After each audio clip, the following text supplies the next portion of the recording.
अस्सलाम वालेकुम स्कॉलर्स। आप सुन रहे हैं ज़ियाउर रहमान को यूट्यूब चैनल पर। स्कॉलर्स, आज 23वें लेक्चर का पार्ट 9 है।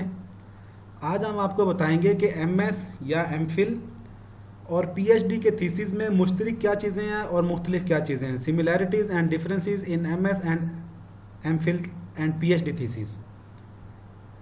इससे प्रीवियस लेक्चर में हमने आपको ऑटो टेबल ऑफ कंटेंट को इंसर्ट करना सिखाया था कि कैसे आप थीसिस में auto table of content send करते हैं या बनाते हैं या उसको थीसिस में शामिल करते हैं। स्कॉलर्स, अगर आपने हमारा चैनल सब्सक्राइब नहीं किया तो प्लीज़ सब्सक्राइब कर लें, बेल आइकॉन पर क्लिक कर दें ताकि आपको हर नई आने वाली वीडियो का नोटिफिकेशन मिलता रहे, और लाइक के बटन पर क्लिक करें ताकि जो अगर वीडियो आपको पसंद आए। स्कॉलर्स, अगर हम सिमिलैरिटीज़ की बात करें तो जितने चैप्टर्स या जो लेआउट एक एमफिल या एमएस लेवल के ऊपर थीसिस का है, वही रिक्वायरमेंट, वही सीक्वेंस, वही चैप्टर्स पीएचडी की थीसिस में है। एमएस के थीसिस में भी 5 चैप्टर्स हैं, पीएचडी के थीसिस में भी 5 चैप्टर हैं। इंट्रोडक्शन है, लिटरेचर रिव्यू है, मेथडोलॉजी है, रिजल्ट्स हैं और डिस्कशन है। यही 5 चैप्टर्स पीएचडी के थीसिस में हैं। इसी तरह रेफरेंसेस एंड बिब्लियोग्राफी आप एमएस लेवल पे भी देते हैं और पीएचडी लेवल पे भी देते हैं। जो आपने टेक्स्ट उसमें लिखा है, अगर तो वो आपने टेक्स्ट किसी का लिखा है तो आपको उसको साइट करना है, उसको रेफरेंस की सूरत में लिखना है। लेकिन अगर आपने कुछ ऐसा चीज़ शामिल की है जिसका आपने रेफरेंस शामिल नहीं किया, लेकिन आपने वो किसी से पढ़ा या किसी के जर्नल से लिया है, किसी की बुक से लिया, तो फिर आपको उसको बिब्लियोग्राफी में मेंशन करना है। जिस सोर्स को आप बीच में मेंशन कर दें वो रेफरेंस है, लेकिन जिसको आप अपनी थीसिस में मेंशन ना करें तो उसको आपको बिब्लियोग्राफी में मेंशन करना है। तो ये पीएचडी और एमएस में दोनों में सिमिलर क्राइटेरिया इसको ट्रीट करने का। इसी तरह आप पीएचडी में भी पहले प्रपोजल डिफेंस करते हैं और फिर फाइनल डिफेंस करते हैं। एमएस में भी आप, एमएस और पीएचडी दोनों में आप ये करते हैं। प्लेजरिज्म एमएस और पीएचडी लेवल दोनों के ऊपर 17% से कम 17% से होनी चाहिए ताकि सिमिलैरिटी टैक्स का इशू ना आए। अब डिफरेंसेस क्या हैं देखें। नंबर ऑफ वर्ड्स है, नंबर फर्स्ट है कि नंबर ऑफ वर्ड्स। जो एमएस का आपका थीसिस है वो आपका 12 से 15 या 18,000, मैक्सिमम 18,000 वर्ड्स में यूनिवर्सिटीज़ का क्राइटेरिया है कि इतने वर्ड्स में ये कंप्लीट हो। जबकि जो पीएचडी का थीसिस है ये आपको 35 से 40,000 वर्ड्स का थीसिस बनाकर देना पड़ता है। इसमें स्टडी वास्ट हो जाती है, इसमें आपको ब्रॉडर लेवल के ऊपर बात करनी पड़ती है, इसमें आपको ज़्यादा इन डिटेल बात करनी पड़ती है। अब इसी तरह नंबर ऑफ़ पेजेस हैं। एमएस लेवल का जो थीसिस है वो बिलो 100 पेजेस पे आ जाता है, ऑलमोस्ट बिलो 100 पेजेस पे आ जाता है।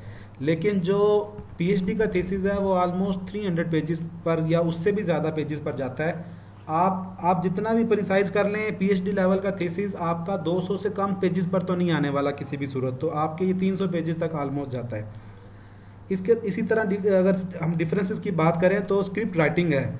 स्क्रिप्ट राइटिंग का जो लेवल है, जो इंग्लिश की राइटिंग है या जो स्कॉलरली आर्ग्यूमेंट बिल्ड करना है, जो आपने एज ए रिसर्चर अपनी रिसर्च में आर्ग्यूमेंट बिल्ड करना है, आप बेसिक अंडरस्टैंडिंग के साथ फिनोमिना की अंडरस्टैंडिंग कितनी है, आपको इंडस्ट्री की अंडरस्टैंडिंग कितनी है, और फिर उस फिनोमिना और उन वेरिएबल्स को और उस इंडस्ट्री को कैसे आप थ्योरी अप्लाई करके आर्ग्यूमेंट कैसे बिल्ड करते हैं, आप कैसे अपनी नोवेलिटी को शो करते हैं। ये सारी चीज़ें एमएस लेवल के ऊपर एक स्टूडेंट एज ए लर्नर के तौर पर होता है, उसका इतना इन डेप्थ नॉलेज नहीं होता कि उसकी रिसर्च फिलोसफी के ऊपर या रिसर्च पैराडाइम्स के ऊपर कि ये क्या हैं, फिर इनके अंदर जो रिसर्च की जो फिलोसॉफिकल अजम्पशंस हैं, बेसिकली ऑन्टोलॉजी है, एपिस्टेमोलॉजी है, मेथोडोलॉजी है, ये क्या हैं। इस बेसिक लर्नर के तौर पर उसको थोड़ी बहुत समझ होती है, लेकिन पीएचडी लेवल के ऊपर जब आप थीसिस कर रहे होते हैं तो आप इन तमाम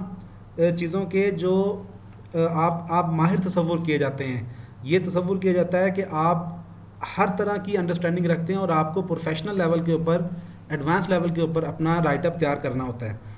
रिसर्च मॉडल है, सिंपल होता है एमएस लेवल के ऊपर 3 से 4 वेरिएबल्स का, जिसमें एक मीडिएटर या कोई एक मॉडरेटर ले लिया जाता है या किसी ऑलरेडी काम हुए हुए वेरिएबल्स को ही ज़्यादा चूज़ किया जाता है। लेकिन पीएचडी लेवल के ऊपर आपकी कोशिश की जाती है कि आप किसी नए वेरिएबल के ऊपर काम करें जो इमर्जिंग हो, जो आज के डे में प्रेजेंट डे फिनोमिना में जो आज जिंदा हो, और उसको आप मज़ीद आगे बढ़ाएं, आप कुछ नया करके दें, कुछ अपने नाम से, आपके नाम से रिसर्च में ऐड हो।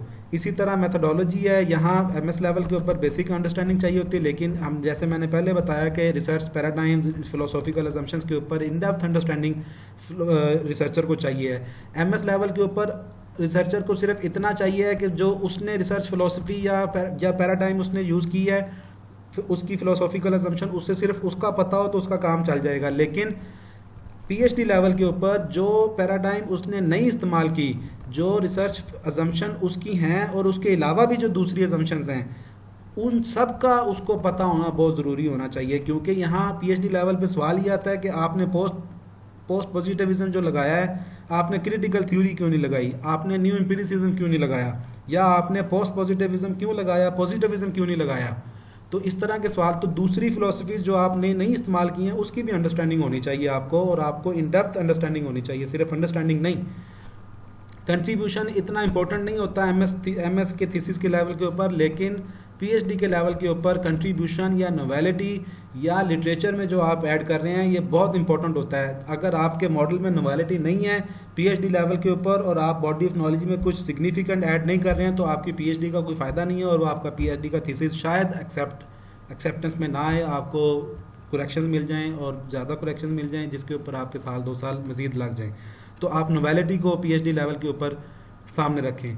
स्कॉलर्स, इससे नेक्स्ट हम आपको लेक्चर देंगे व्हाट इज़ फिनोमिना और आउटकम और important aspect of research. Basically जो हम रिसर्च करते हैं उसका आउटकम क्या है, उसका फिनोमिना क्या है, उसका इम्पोर्टेंट एस्पेक्ट क्या है, ये इसकी अंडरस्टैंडिंग बहुत ज़रूरी है। हमारा चैनल पे ही सब्सक्राइब कर लें। बहुत शुक्रिया। अल्लाह हाफिज़।